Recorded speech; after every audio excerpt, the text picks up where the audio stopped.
complicated. You can close the door now.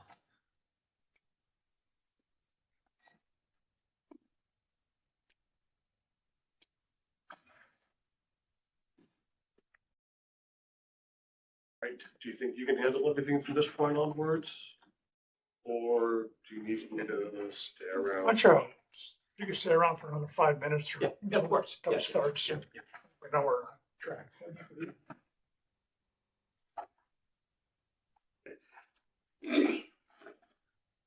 Hello.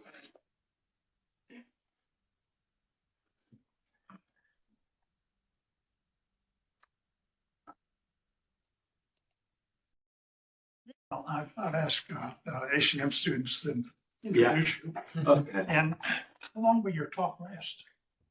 I think it's like 45 minutes. All right. It should be fine. All right. Yeah, 45, yeah. Well, they've blocked off an hour and a half. Okay, yeah. So I, maybe the last part can be yeah. much. Good. So, yeah, it should be around the 12. I don't know. Yeah.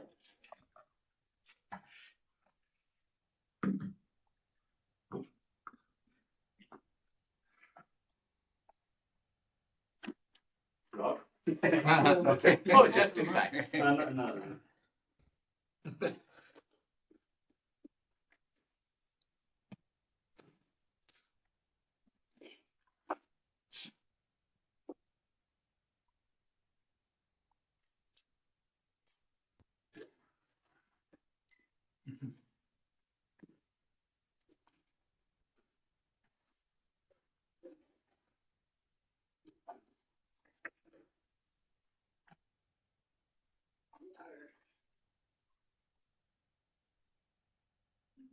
It's very complicated with all these electronic systems. Yeah. My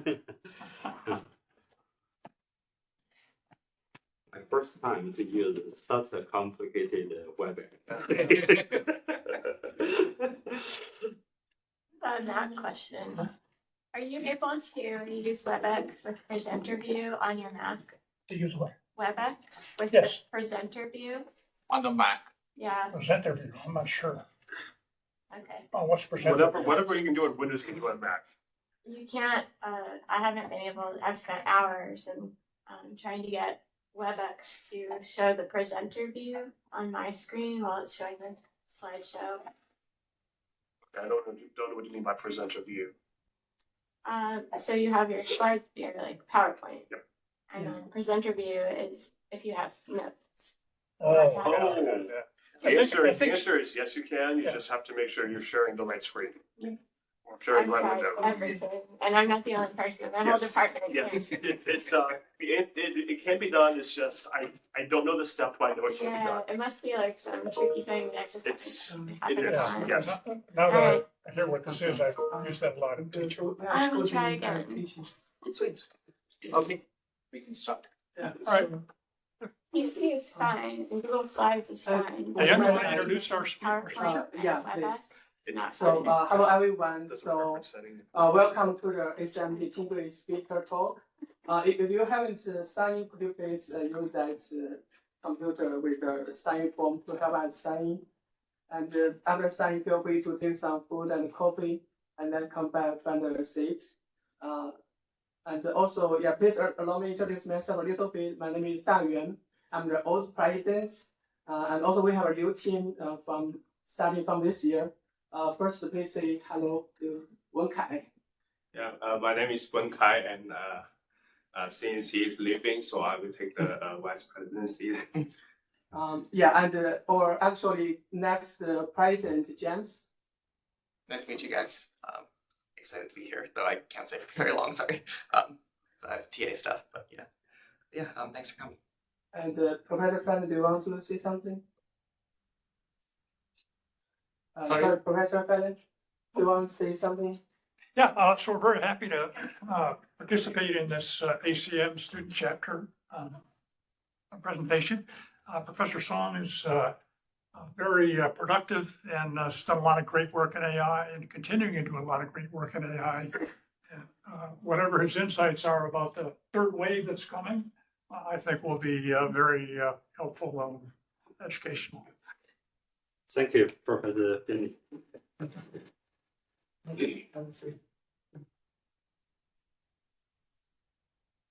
Good morning, everyone. Welcome to my presentation. I'm very glad to give a talk at the UMBC ACM student chapter. So probably some of you have known me. So today I will talk about the neurosymbolic AI, the third wheel of AI. So this talk is sponsored by ACM ESP program. Doesn't work. Have some delay in the work. Okay. It's a little slow. Yeah, firstly, I will give a short introduction to myself and my team. After that, I will provide some background. Then I will talk about neurosymbolic AI. This is the main part of this talk. One participant is waiting to join. Let him. Including why, what, and how, past, present, and future. So next, I will talk about, we are on the way to neurosymbolic AI. I will talk about my group's research, my perspectives, and my books, and my course. So in the end, I will give a summary. Okay. So, in fact, in addition to, some delay, so okay. But in addition to ACM, also I give the different talks, for HLE, different societies. So here, I want to talk about my lab. It's called Song Lab. Probably you think this guy is too lazy. In fact, it's not. So here, in fact, each letter has its own meaning. So the main thing of my lab is to advance research and education through the discovery and innovation at the confluence of three areas. The first one is AI, machine learning, data science. The second one is Internet of Things, cyber physical systems. Now we call CPS, computing-enabled network physical systems. The third one is cybersecurity and privacy. So here, as means security, we conduct research on different aspects of security, like Internet of Things security, cyber physical system security, physical layer security. Here, to be specific, we are very interested in detecting something like a threat, intrusion, vulnerability, anomaly, malware, bias, pandemic, chemical disease. Now for AI auto distribution, we want to detect all of that. So here, all these optimization. We care about the several optimization objectives like security, safety, autonomy, speed, accuracy, reliability, cost, such like that. So to achieve these optimization objectives, we leverage different techniques like AI, machine learning, data science, big data analytics, signal processing and control in electrical engineering.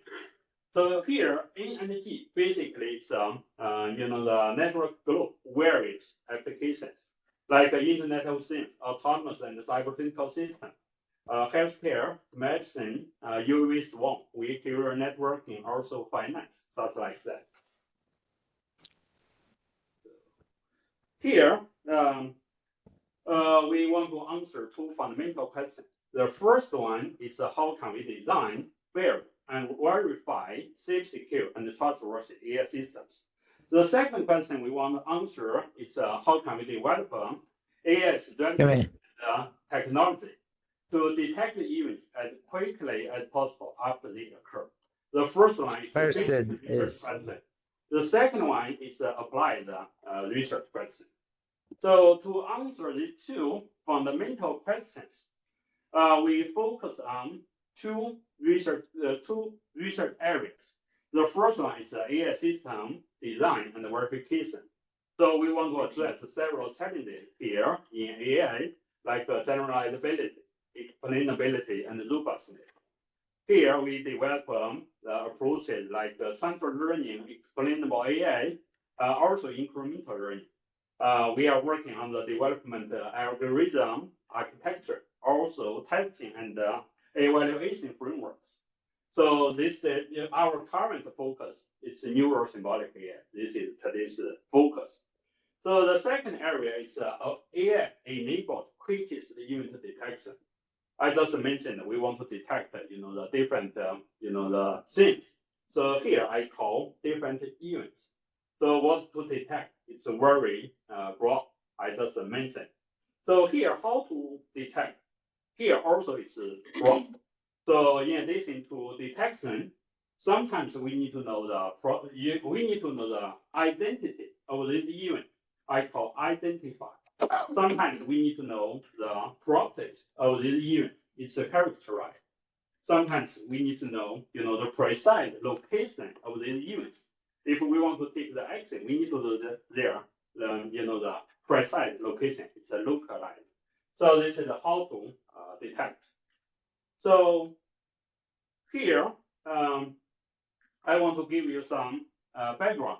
Why I'm working on neurosymbolic AI now. So in fact, this background is about my journey. So I graduated in 2012. After that, I started my research group. So firstly, I worked on counter unmanned aircraft system, CUAS. My research was cited by DoD and the US Army as the #1 reference. So later, I shifted my research to explainable AI, transfer learning, and incremental learning. So our paper was cited by the HRE transaction on AI as the #1 most cited paper in the history of HRE transaction on AI. So later, I shifted my research again to neurosymbolic AI. For the HRE transaction on AI, the first 3 papers on neurosymbolic AI are from my research group, including one highlighted as the HRE Computational Intelligence Society publication spotlight. So now I will give you some background. So in fact, the 6 years ago in summer, I was in a big trouble. HRE reported me as a hacker. So this is the news article. The title you can see: New Technology Hijacks Intrusive Zooms. So one professor in Florida has developed a system for overtaking unauthorized and suspicious zooms. Probably you wonder why you started the research, meaning in big trouble. So in fact, my motivation was very simple. At that time, I saw more and more, the UAS sightings near airports. The full name of UAS is Unmanned Aircraft Systems, or UAV, Unmanned Aerial Vehicle, or just simply zooms. As you know, if we fly zooms near airport, there will be serious risk of collision with manned aircraft. It's very dangerous. Also, for the stadiums, in and around the stadium, many people on the ground, we are not allowed to fly zooms, right? Also, for the national security sensitive facilities, including military bases, national landmarks like White House, also nuclear power plants, also the emergency and rescue operations. So here, there is the clear need for counter unmanned aircraft system. So I started research for this purpose. So the counter unmanned aircraft system is defined as a system or device capable of lawfully and safely disrupting or seizing control of an unmanned aircraft.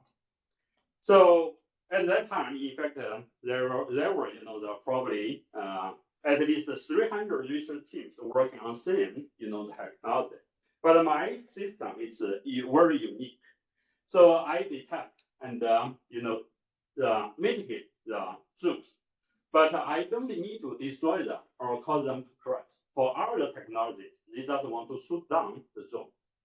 So here for my system, 2 subsystems. The first subsystem is detection. So I leverage the concept of Internet of Things. So it's I deploy microphone arrays to detect, identify, and localize the zone. So this part is very simple. So the second part is very unique. It's a response system. I use the software-defined radio transceiver. Here, my hacking technique lies in the decoding. I decode, the radio channel, the frequency the drone is using, the modulation mode the drone is using, also the protocol the drone is using. So with the decoded information, I could generate fake control command. And then I send the fake control command to the drone. The drone is stupid. The drone doesn't know this is fake. They just follow my fake control command to fly away. So I don't need to shoot them. So this is, totally different from, the state of the art at that time. So in addition to the simulation studies, also we conducted a lot of field tests in Daytona Beach Radio Control Association. Our result pretty good. So also probably you wonder what's the current status of our technology. If you check this year the news from the Russia-Ukraine warfield, they are still using our technology, acoustic sensors, acoustic detecting, and acoustic sensor. From the news, this works well, right? So in addition to HRE, more than 100 news media outlets also reported me as a hacker. So this is why I was in the big trouble. Like the Association for Uncrewed Vehicle Systems International, Security Magazine, Fox News, US News, and the World Report. Also, the Battlespace and the Defense Data. So our technology attracted interest from government, military, and the industry. Government like U.S. FAA, Federal Aviation Administration. They sent one director to my university for a demo, just within 1 week of the news coverage. Also, United Nations, there is an agency there. It's called the International Civil Aviation Organization. They approached me for collaboration. Also, military units like Air Force, U.S. Special Operations Command, U.S. Central Command. They hired me as a subject matter expert. They paid me very well at that time. So also industry partners, big and small companies. Boeing, they have integrated vehicle technology program. Also Cameron is the top 25 company listed in London Stock Exchange. Also SRC, Syracuse Research Corporation, stuff like that. At that time, also we received a big award from HRE, the HRE Harry Memo Award, one awarded just per year since 1979. We received this one in 2023. So they awarded it, 2 years after the publication. So also our paper was cited by DoD and the U.S. Army as the #1 reference in their funding solicitations. You can see, as you can imagine, if your paper is cited by the funding solicitation, how many companies will approach you for collaboration? That's the situation. So one company is called LMI. So we signed, the teaming agreement, for my, with my current, university UMBC and my former university. So last year we received one big contract from NASA. It's $150 million. We are still working on it. So at that time, my research group was not, the big. So I had to think about how to collaborate with government, military, and the industry. So I think after talking with them, they are very interested in one ground setting. It's a real-time machine learning for quickest event detection. Different government agencies, different industry companies, and different military units, they are interested in different events of interest, like anomaly, threat, vulnerability, intrusion, such as that. For Army, for Air Force, they are interested in electronic communication signal in a moderate to dense co-channel environment. So I had to figure out, the long-term goal for my research group. We need to establish a domain-agnostic machine learning-enabled unit detection framework. So after further discussing with them, I figured out the 3 technical challenges they want me to address. The first one is robustness. If they want me to detect something, they care about detection accuracy and detection latency. The second one is they ask me if you want me to trust you, you need to explain why your system works well, why other systems don't work well. So explainability. The third one is people are greedy. They said, if I have the big data, you could use it. So you could achieve good performance. That's great. But sometimes we don't have big data. We still like good performance. Can you do that? So this is generalizability. So to address these 3 challenges, I decided to focus on these 3 areas. The first one is accurate detection and quickly unit detection. Today I will talk a little bit about the incremental learning. Second one is for the explainability challenge. I work on the mathematical method for deep learning. I want to start with math. So in this way, later I could explain. The third one, for the greedy people, I decided to work on data efficient machine learning. So it's transfer learning.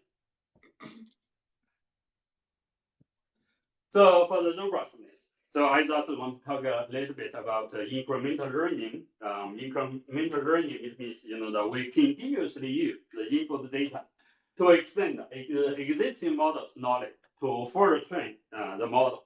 But for the incremental learning, one big problem, one dilemma is called catastrophic interference. So it means, when we learn something new, we forget what we have learned. So this is catastrophic interference. How to, address this, overcome this, the dilemma. So we made one, the breakthrough. It's called rotating memories. So we provided a mathematical proof.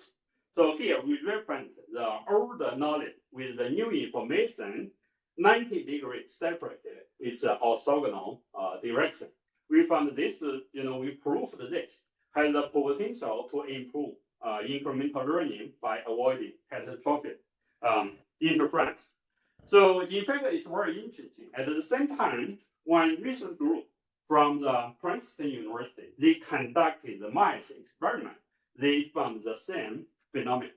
So that's, it's very interesting. We have mathematical proof. They have mice experiment for the same phenomenon. This means, the rotating memories. It's what we need. Also for this work, attracted a lot of news media coverage. So some news media outlets called this probably it's a revolution of AI models. So CXO Tech Magazine interviewed me about this. So if you are interested in how I, made this breakthrough, you could refer to this news article. So for the second, the technical challenge is explainability. Now, the deep learning is just like a black box. For the end user, they don't know, why did you do that? Why not something else? Why do you succeed? When do you fail? When can I trust you? In the future, we hope for the end user, you could understand why not, understand when you will succeed, when you will fail. Also, when to trust you. So we opened the black box a little bit. So one of my PhD students proposed zero bias data layer. So this concept so far is cited by more than 300 times. So the third one, for the greedy people, we work on transfer learning. The data efficient machine learning here.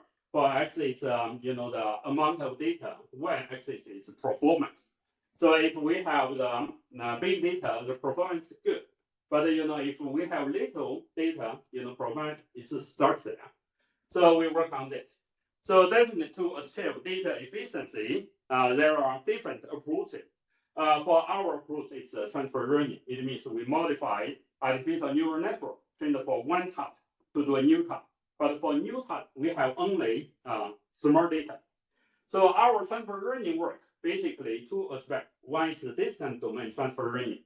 It means for two seemingly unrelated domains or tasks, we recognize they are, connected statistically with common low-level feature.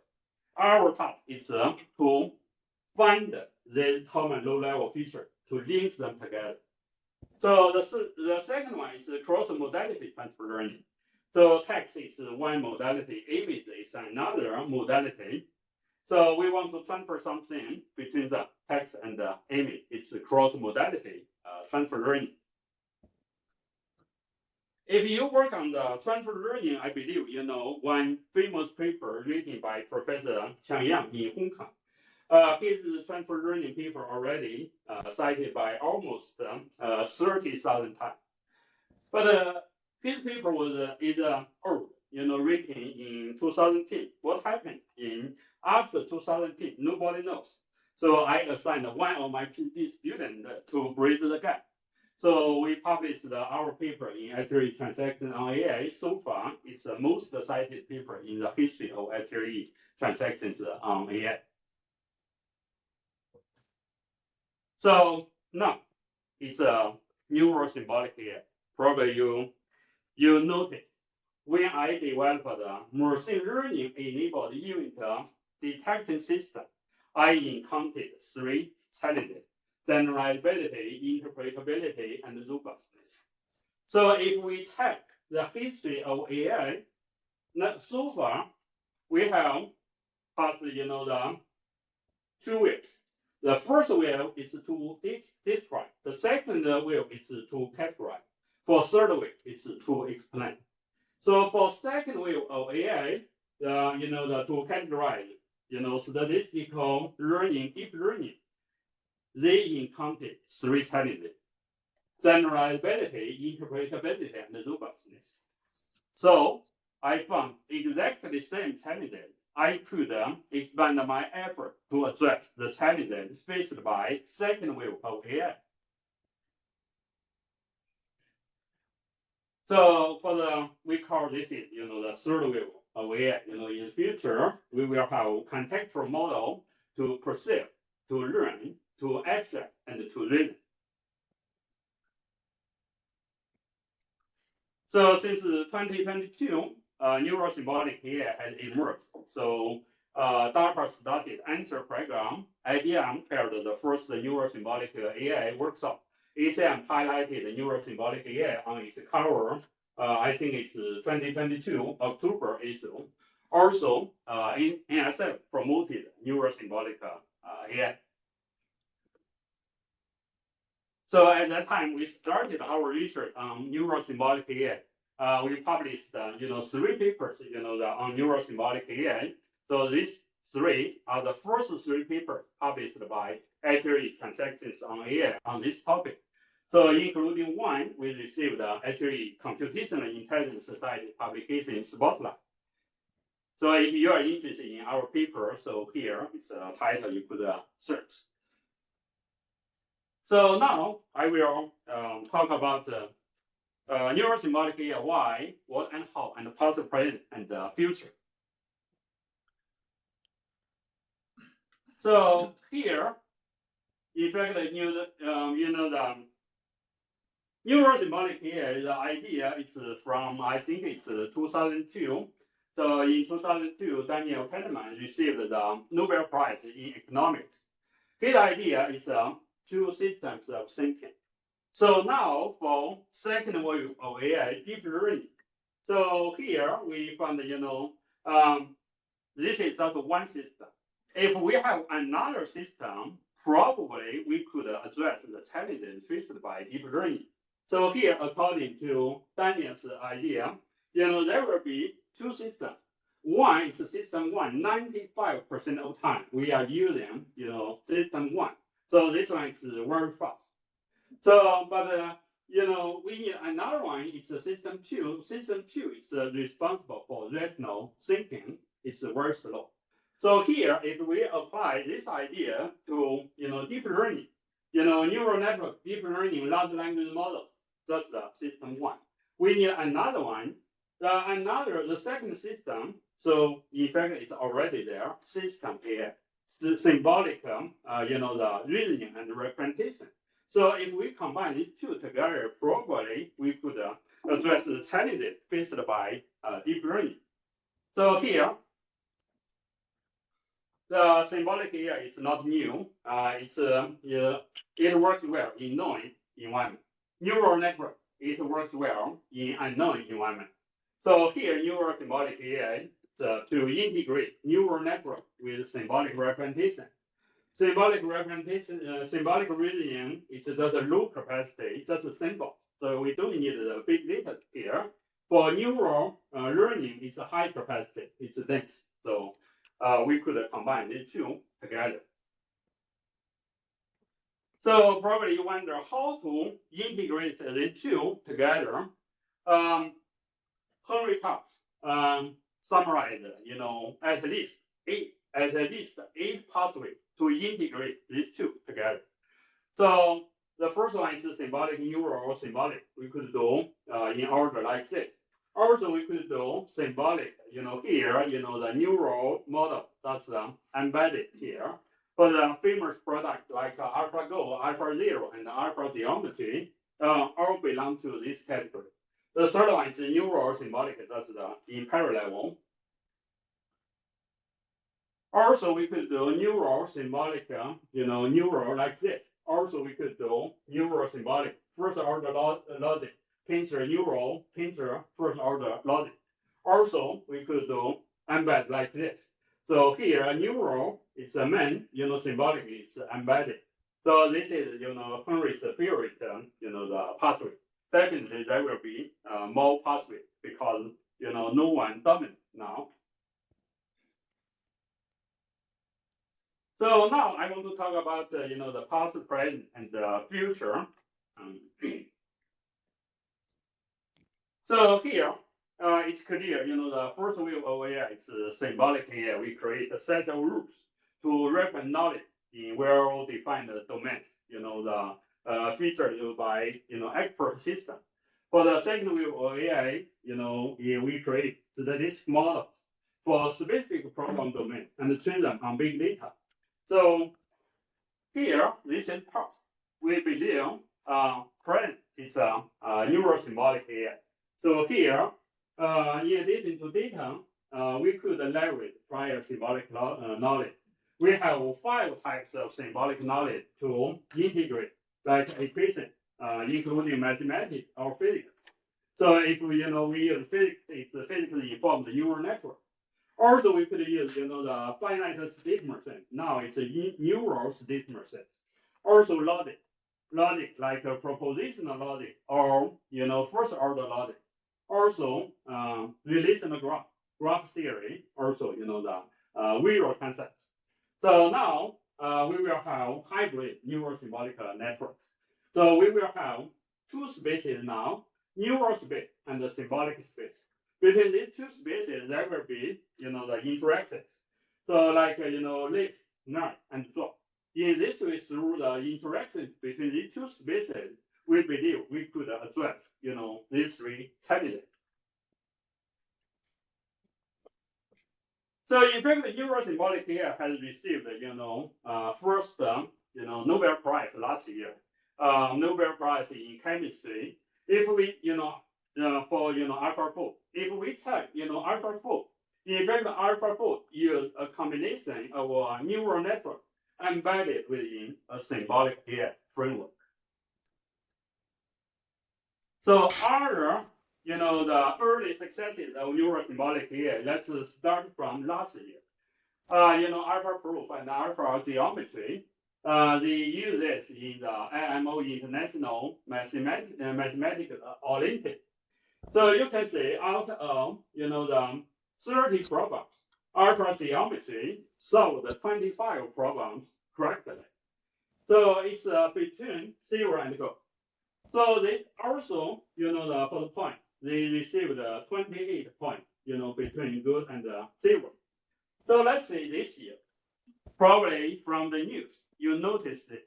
This year, DeepSync already beat human being.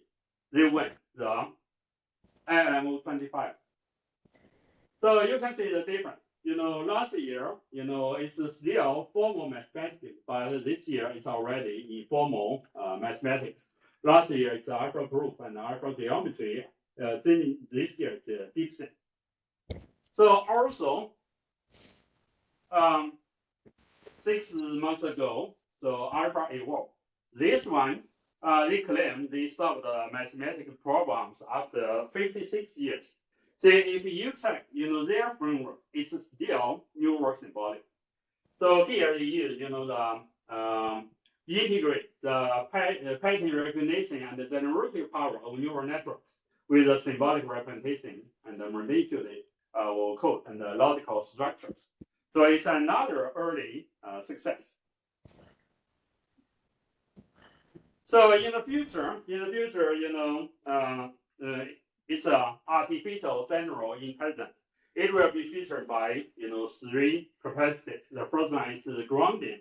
So the AI systems must understand the concept they read over and operate with. The second one, given the feedback from the user, the system can change their behavior properly. The third one is the AI alignment. We need to make sure AI systems operation align with our expectations. Otherwise, in the future, probably human being will be killed by AI system. So last November, solutionsreview.com interviewed me. What's the pathway towards the AGI?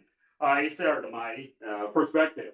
Neurosymbolic AI has emerged as a pathway towards AGI due to its potential. The first one, to enable humans to understand and trust their behavior. So it's explainability. The second is to generalize to new situations. It's for the generalization challenge. The third one is to deliver robust interference. So it's robustness challenge. So also strength AI in terms of grounding, inflexibility, and alignment. So this is from solutionsreview.com. So also imagine this. So I think now more and more people are driving Tesla, but who knows the first Tesla accident? So in fact, early in 2016 in Florida, near the University of Florida, when Tesla hit into one white top, so the driver doesn't, die. So this is a big, accident due to the Tesla. What happened? At that time, Tesla just used computer vision. So the camera failed to recognize the white truck against a bright sky. So this is a big problem. Computer vision, pure, doesn't work well, right? So, white truck against the bright sky. So this is, cause some difficulty in computer vision. So now, if we think about this, the solution, computer vision does neural representation. If we have another one, symbolic representation, we believe we could solve this problem permanently. So this is the future. So there will be a lot of real-world applications of neurosymbolic AI, like autonomous driving, the big data, also legal analysis, also crisis management, also healthcare, medicine, also space exploration, also cybersecurity, manufacturing, online shopping, also regulation, stuff like that. We could apply in many applications if we encounter the challenges like generalization, explainability, and robustness. So probably you want to ask, since now, neurosymbolic AI has received a Nobel Prize. Probably nothing left. In fact, it's not true. According to frontier math, even the most advanced AI systems today, they solve less than 2% problems. we have more than 98% problem to solve. I believe if we use, neurosymbolic AI, we could solve, at least some problem, in the rest 98% of problems. So now I have talked about the why, what, and how, and the past, present, and the future. So now I will talk about, we are on the way to neurosymbolic AI. So here I want to share, probably you wonder what my research group is doing. So in fact now, around the neurosymbolic AI, we are conducting these five, the topics. The first one, my lab, including one letter is O. So now we are still working on O. It's a neurosymbolic discrete optimization. The second one is integration. So here, we have neural, we have symbols. So here, representation learning is another topic we are working on. Two ways. One way is from new symbols to neuron. The other way is from neuron to symbols. The third one is this year, reinforcement learning received the Turing Award. So how about integrating neurosymbolic AI with reinforcement learning? We published one paper, that one received the CIS publication Spotlight. So we are still working on that.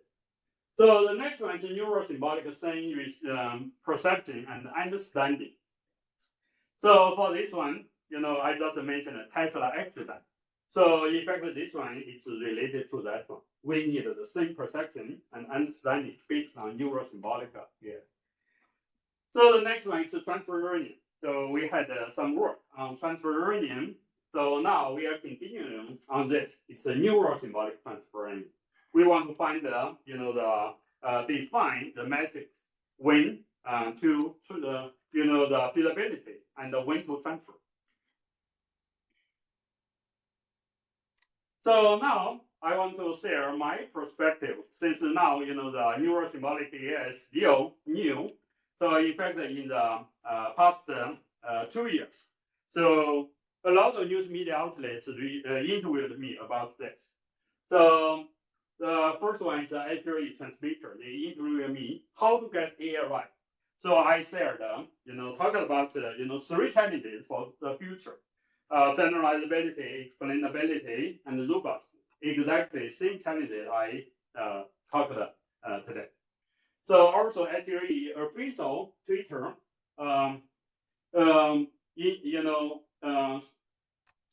interviewed me. So I discussed neurosymbolic AI for addressing AI challenges. So CSO Tech Magazine interviewed me again. This time it's about the third wave of AI, neurosymbolic AI. So this is a pathway towards artificial general intelligence from solution review I just talked about. So this year, in fact, on January 3rd, so also actually made a video asking me to predict, the future of AI. I did some, the prediction. Also recently, Smart Brief, they interviewed me how to unlock AI's potential for business groups. I talked about, the trust, transparency, and alignment, like, I talked about before today.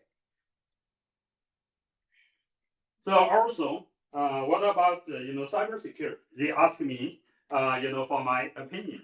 So my opinion is neurosymbolic AI for cybersecurity. It's enabler of cybersecurity threat, early detection, and rapid response.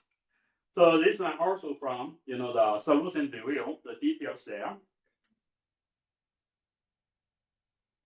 So in fact, recently, actually you want to promote neurosymbolic AI. In fact, early this month. So they interviewed me again. So what is neurosymbolic AI? So I, explain why neurosymbolic AI has captured, the industry and academia. So if you are interested here, it's online, the webinar. So far, probably you become, the interested in this topic. So you wonder, where to start. In fact, so we have two books to be published recently. So one is in collaboration with DARPA, CMU, and UC Berkeley. We have one book, it's the Neurosymbolic AI Foundation and Application.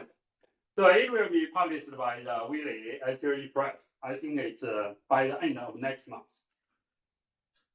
So here we cover the foundation, different topics like algorithm architecture, representation learning, optimization, programming, also design, verification, validation, transfer learning, reinforcement learning, stuff like that. For the applications, we cover, autonomous driving, cybersecurity, military, healthcare, and finance.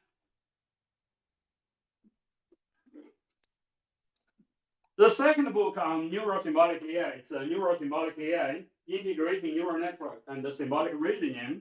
So this one will be published by SY, so next year. So another one, it's related to this. It's AI for cybersecurity. So research and practice. The second editor is Edison Bottino. She's the vice president of ACM. So this one, also we cover different research topics. AI machine learning for different, the cybersecurity topic. Also applications. In different, applications like commerce, education, energy, healthcare, manufacturing, defense, stuff like that. So at the UMBC, I offer, the one graduate level course. It's Neurosymbolic AI. So now it's a regular offering course. So it's every fall I teach this. So it's similar course. So we cover, the theory, also the application. So also here I want to mention, in the past 2 years, at least 17 students have received the IBM Neurosymbolic AI certificate from my class. So in summary, so today I covered the Neurosymbolic AI. I explained the why, what, and how. Also past and present and future. So also I talked about my research, my perspective, and my books and my course. So before that, I give you some background. So it's about my academic journey. So if you're interested in what I covered today, so here is our publication related to this topic. Also, if you want to know, my recent media coverage, here is incomplete list of my recent media coverage on this topic. So here I want to, since this is ACM event, so I want to, emphasize our mission and vision.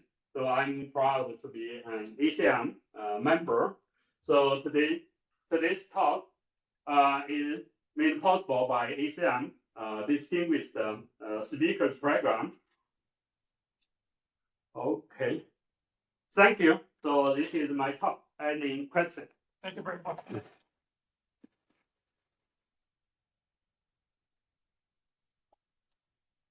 I have a question. Okay. So there's a lot of talk these days about using large language models with an agent paradigm. Yeah. So you have software agents, programs that we're calling agents that interact with the large language model. Yeah. And I don't, that's another path to sort of getting a combination of symbolic reasoning and Yes. what do you think about that approach? Yeah, I think for agent, it's it's not the same as the neurosymbolic. So this is why we think probably we need to, think, broadly to integrate neurosymbolic AI with, the agentic AI. So this is one of my PhD students, their teaching topic. We think, now we can't, include one inside another one. We have to think about, how to, integrate them. So probably in the future, we will see, neurosymbolic AI is not enough. Existing AI is not enough. Probably there will be another, the new concept. Probably, this new concept will contain these two, probably something more. Yeah. So this is not mature now. Yeah. When I thought about that myself, Yeah. I thought about how we all spend years in elementary school learning how to do certain tasks, like Yeah. adding two numbers, Yeah. dividing two numbers. And the way we do that is we learn to take a certain number of steps, Yeah.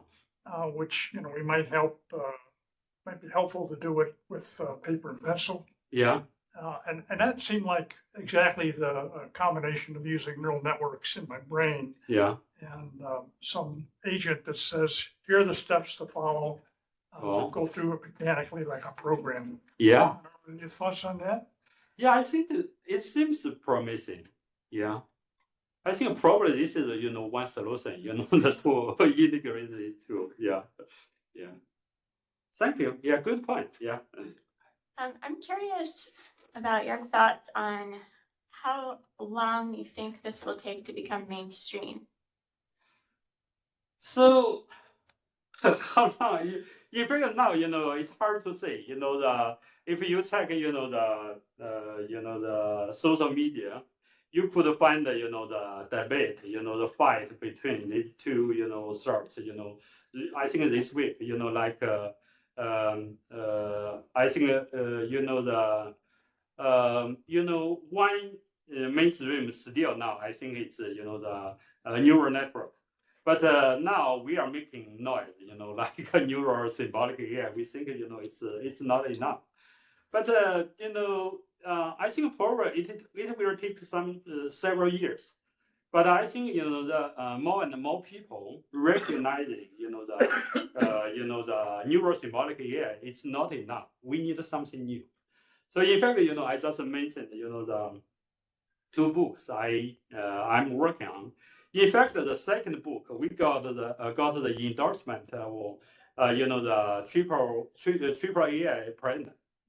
So she's writing the forward for our book. So I think since the triple AI also promoting this, so I think probably more and more people will notice it. Also, I want to say for this year at the ACM in Montreal, one keynote give a talk. It's about the neurosymbolic AI. I think now neurosymbolic AI is still not mainstream, but probably I think 1 or 2 or 3 years probably more and more people will be interested in this. Probably they will be shifting to this. Yeah. A follow-up question then. So that's not very far off. Are you already thinking about a fourth wave with your work and research? So far though, probably the first it will be like a Professor Finch said, we combine it two together. It's far, yeah. But it will typically at least 10 years, I guess. Probably, but for now, for AI winters and AI summers, some people said probably we don't have the AI winters again. So probably we will continue AI summer, but in addition to neurosymbolic AI, probably we will have other emerging topics. Yeah. Do you think there will be an AI bubble bursting sometime in the next year or two? I don't think. I think there are some bubbles, but I think probably. But I think AI summer will be continuing. Yeah. Yeah, definitely some bubbles inside. But is there a single identifiable step of sorts, right? Like when backprop was reinvented, right? Yeah, about 1985 or 84, whatever that was, right? Yeah. Paul Verbos had done it earlier, all that, that's a different story, but then that book came out, right? Rummel, Hart, and Hinton and Williams. Neural NIPS or neural information processing, some sort of. Yeah. So that backprop was restated there, right? I mean, Yeah. and so that one thing made huge difference, right? Yeah. So is there a development similar to that? Is there an equivalent of that? I think original some ideas are still the same. But recently there was something new progress. You can say in the past I think it's almost the 20 years. There was Neurosymbolic AI workshop. Last year they changed to international conference. But we claim now I think this year it's the 19th the international conference. So it means in the past the 17 years it's just this topic nobody noticed it. But also we have the new conferences just launched last year. So I think definitely some ideas we still use, but we have something new. I think. So where I mean in this theory of functions and functionals, because now you have feedback systems, right? I mean, I think the new lies in the integration pathways. In the past almost 20 years, we don't have the famous products like AlphaFold, AlphaZero, Alpha Geometry, stuff like that. So this just I think the problem originally we just have had one or two integration pathway, but recently Henry Katz summarized 8+. So there will be more and more. Probably the one will be the dominating pathway in the future. I think this is new. So we can talk about that. Which one right now do you think is in dominance, and which one is in in a trend of being more and more popular among the age pathways? So in fact I think for so far the dominating I think it's still from Google DeepMind. So for the Alpha series product AlphaFold, AlphaZero, they are using the second pathway. So for others I think probably they don't have such big successes. So but who knows in the future probably the situation will change. Probably Google still dominating the Alpha series product. Yeah, but for small companies also academia it's hard to compete with them. But if we propose the new integration pathway, probably we have chance. But otherwise we don't have any chance. We could do some research, but we couldn't deliver the products like this.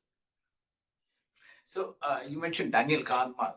As I understand it, correct me if I'm wrong, those are two distinct systems in the brain, correct? Yeah. And the brain we almost unknowingly or maybe unconsciously decide to use one system over the other. You said 95% of the time one system, 5% of the other. Yeah. So we seem to have learned over millions of years when to use one system versus when to use other system. So in fact, I think when we apply these two systems idea to the neurosymbolic AI, we don't limit 95 or 5%. So we just choose which percentage could achieve the best performance. But again, the human mind instinctively does that. Yes. And we need to decide when to use which of these systems. Yes. And that itself will be a very hard problem to. Yes, definitely. Yeah. And one question: do you think, or during your past research experience, do you think the neurosymbolic AI needs some large number of hardwares for the training and researching? In fact, for neurosymbolic AI, this is one reason I promote this topic. For this one, we don't need the powerful computational research. Because if we rely on this, like computer vision, natural language processing, definitely, for MIT, UC Berkeley, they have better resources than us. But for this topic, neurosymbolic AI, if we don't need it, it's fair for everyone. We have a chance. So this is why I told my student, for neurosymbolic AI, it's a nice, area for you guys to get started. So if you're still working on computer vision, natural language processing, it's very, very hard to compete with ours. For this, if you have a great idea, you could publish. So you could probably you will be the pioneer in some specific research topics along this line. So I don't think the computational research is a problem here. We don't need it. Yeah, we doesn't need good ideas. Are physics-informed neural networks considered the I just forgot Yes. Yes, they are. Okay. Yeah. I mentioned 5 types of prior symbolic knowledge. The first one is mathematics. The first one is equations, including mathematics equation, physical equation. For physical equation, we call physics-informed neural networks. So also, physics-informed neural networks, they had some early successes. Yeah. How hard is to embed the physical equations into the neurosymbolic AI? It's still not that straightforward, right? No, I think there are several ways. We could embed the equation in the architecture. We could the typical way is embed it in the loss function. Yeah.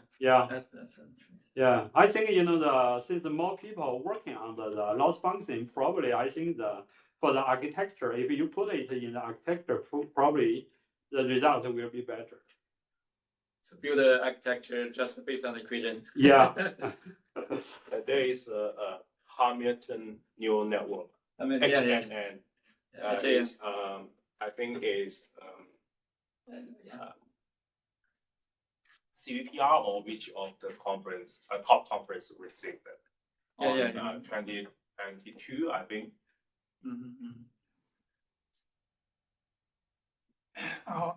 I anticipate that one next big transition into intelligent systems will involve robotics. Yeah. And I wonder if you have any thoughts on how the current work will transition into a world where we have a lot of physical robots that are expected to be intelligent and to learn and interact with the world. So I think this corresponds to one topic I mentioned. It's neurosymbolic reinforcement learning. I think that there should be some way to integrate these two together. So I think probably someone recognize that this is a good the way. So they recognize one of my PhD student paper is CIS publication spotlight. They highlighted this direction. So in fact, our people has received a lot of citations for that. A lot of people working on this. So far, since my student after finished this paper, he shifted to another topic. So he didn't continue. But we need some more work on neurosymbolic reinforcement learning. So in this way, robotics could benefit. Yeah, we need to think about it in the context of robotics. Excuse me, I have one question. So you mentioned about using neurosymbolic AI for better generalizability, right? Yeah. So do you have any references on theory level showing that this generalization performance is improved compared to traditional way? So I didn't do such a the literature review about this. So I think you could search. If you could recognize the gap, that you could be the pioneer for this. Because people might be wondering, right? So I know there's also a theory-based paper, For Yeah. example, discussing generalizability on the, for example, large language model, transformer based, of course. And they have derived some upper bounds for those generalization errors. Yeah. Just wondering if for the symbolic AI, in this case, you could be some theory showing this generalizability. I didn't recognize the theory, since now, there is no, the unifying framework for the, the neurosymbolic AI. It's very hard to find the, a theory for It's this. unlikely to even define this Yeah. kind of even notations or in a unified way, basically. So it's Yeah. very hard to proceed in mass. Yeah. I see, yeah, thanks. Yeah. Thank you. What's the right now? Neural network people say the uncertainty quantification or reduction might be difficult for traditional neural network. Do you think neurosymbolic AI could help on uncertainty part? Yeah, I think definitely, since uncertainty also related to explainability, I think, since we integrate, the power of symbolic, I think symbolic could be helpful in addressing uncertainty. Generally, if you think about equation, it talks about how they connected, but the equation itself does not talk about uncertainty.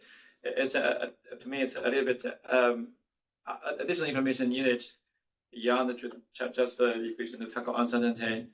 I'm not sure what's the natural way modeling uncertainty in neurosymbolic AI. Oh. I think, there should be some relationship between, the symbol and, uncertainty. I haven't recognized, the current, the research on this relationship. But I think, probably, we need to investigate how this affects, yeah. So I'm a philosopher, so I'll just say that who's interested in AI, but that's not my area. But I'm interested in different approaches to neurosymbolic AI and how they overlap with the hundreds, thousands of years of history of thinking about the role of logic and how it connects to intuition and learning.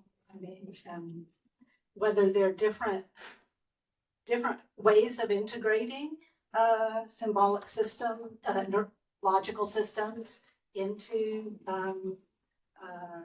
the large language models that overlap with these different approaches from different uses, or is there a single, do you think there's a single correct view? In other words, do you think there's one right answer in the philosophy of how this should be done?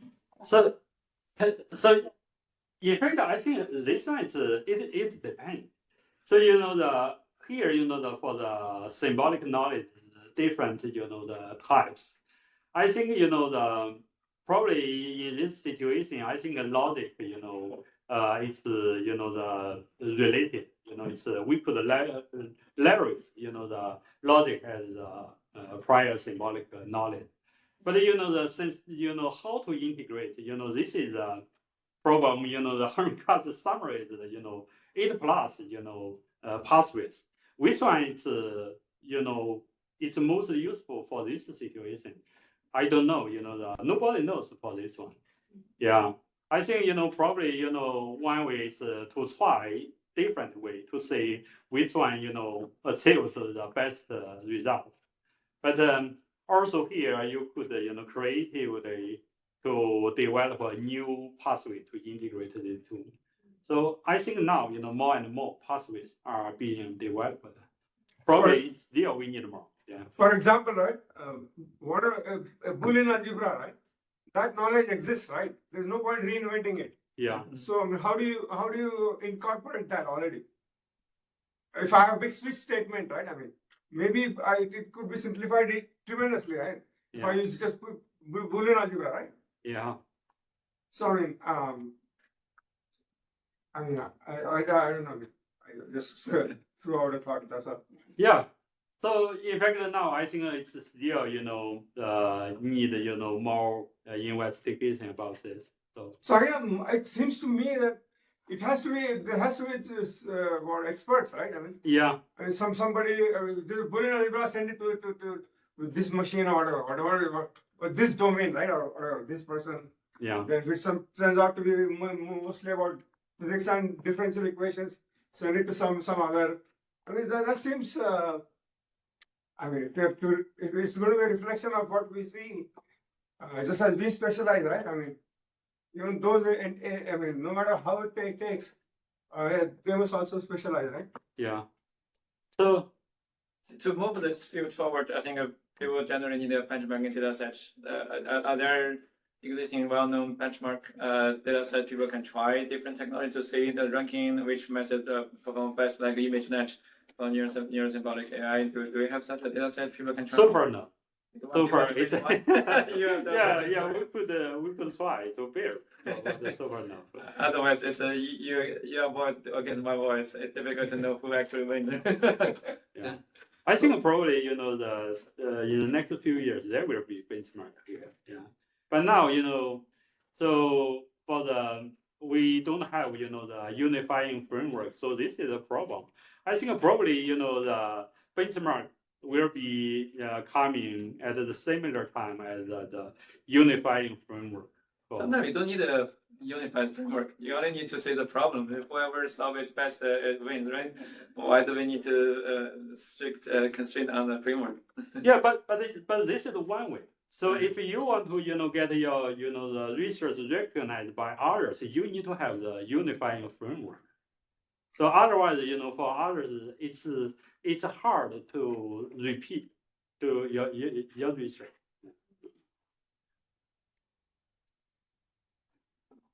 Well, maybe we should have our speaker. Yeah. And I guess Have some lunch with us. Okay, thank you. Yeah.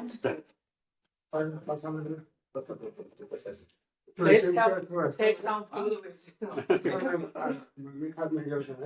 Thank you. Thank you.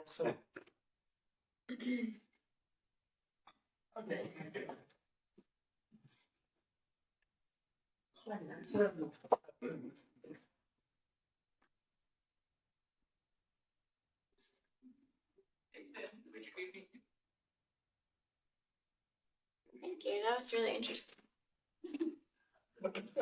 are you a student here? Or? Yes, I'm a first year PhD in biology, computational biology, Okay. working all over lab. So yeah, from a science point of view. So sounds like a good area to try to apply some of the new AI technology. Yeah. Read a couple physics informed neural network papers, and I use a bit of like machine learning and I do.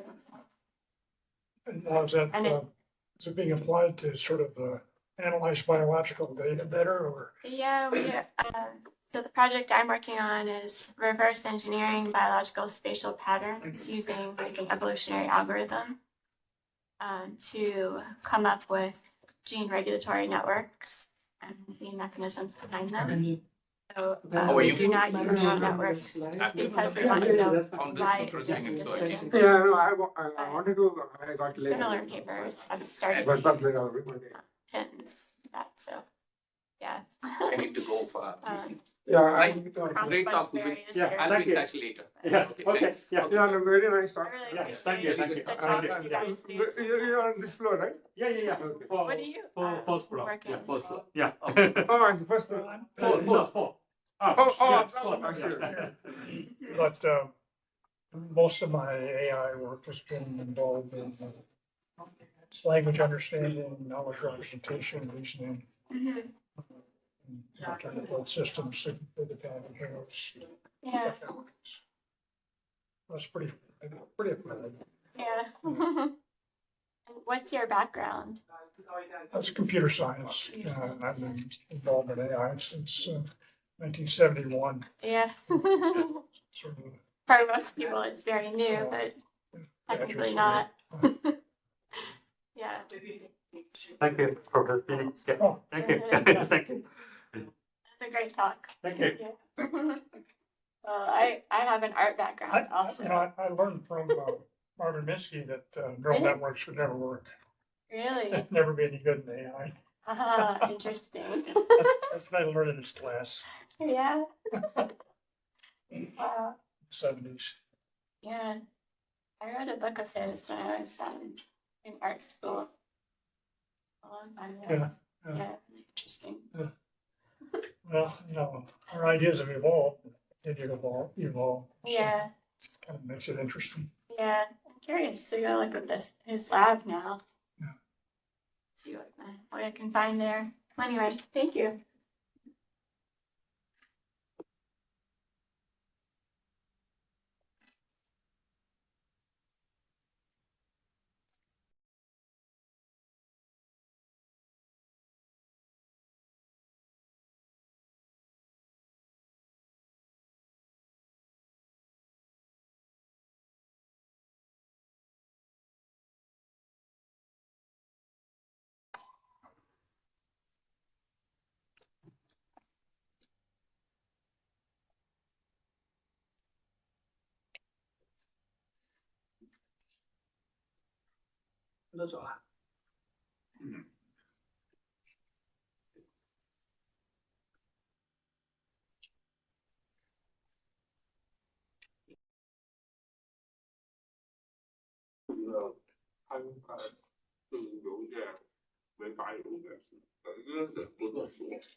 我也不好意思，他问他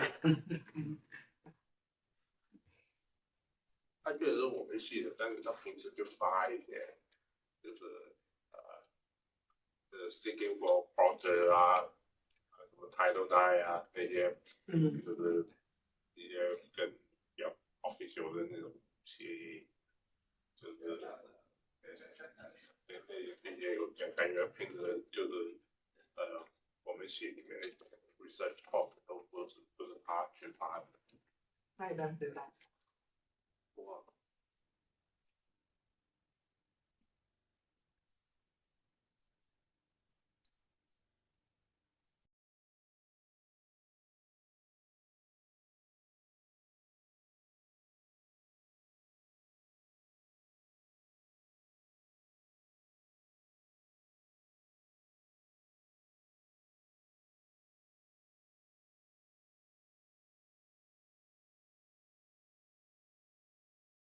我应该可能这种